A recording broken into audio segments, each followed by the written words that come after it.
baratu faallaa ta'e. Leenca mootii bosonaatu gaddeebi'ee adurreedhaan qoccola. Utuu kan cabe jiru inni fayyaa okkola. Dur sareetu boqqolloof jecha qamaleedhaan wal lola. Amma jarumatu tokko ta'ee boqqolloo wajjin daldala. Hoolaatu re'ee hobobsa, intalatu da'a haadha gorsa.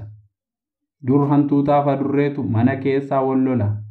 Amma jarumatu walii galee siree tokkorra wajjin bula.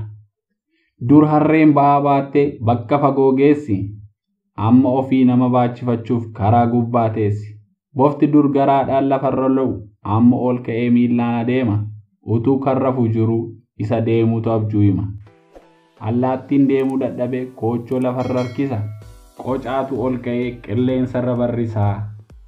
Dur sanyii firii tokko yoo facaasan torba ta'ee biqila. Amma firii torbatu tokko ta'ee biqila. Utuu mukni dheeraa jiru qilleensi gufuu raasa. Utuu warqeen jiru dhoqqeen madaala kaasaa. Sobatu dhugaa caala. Abbaatu ilmoo ajjeefamu ijaan taa'ee ilaalaa. Sareen waardiyyaa turte ofii ala bulte qabeenya namaaf eegdi. Amma ofiif abbaa qabeenyaa taate waardiyyaa barbaaddi.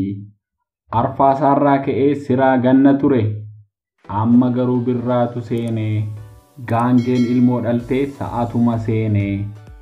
Sangaatu jabbii dhalee hoosisuuf rakkata. Sobatu dhugaa morma qabee kabalee itti dhaadata. Dur saawwi hamma duututti ilmoo baay'ee dhalti.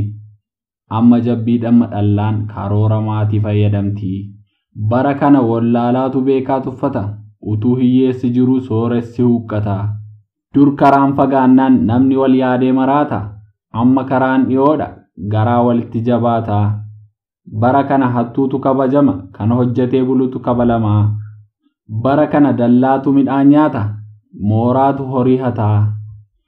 Sooressatu hiyyeessa kadhata. Abbaa manaatu hattuu baqata. Dubbii bara kanaatu baay'ee nama dhiba. Haadhaaf ilmootu fincilee wal jibbaa. Abbaaf ilmootu wallaansoo wal qabaa. Killee fi dhagaatu wal rukkutee dhagaan cabee sobni addunyaa naannoftee dhugaan immoo kophee dhabee. Daa'imatu hareeda baasee waraabessatu guyyaa yuusee. Utuu kan dhugee jiru kan hin dhugneetu machaa'ee. Utuu kan hate jiru kan hatametu qaana'ee. Narraa hin ilaaliinaa baratu faallaa ta'ee.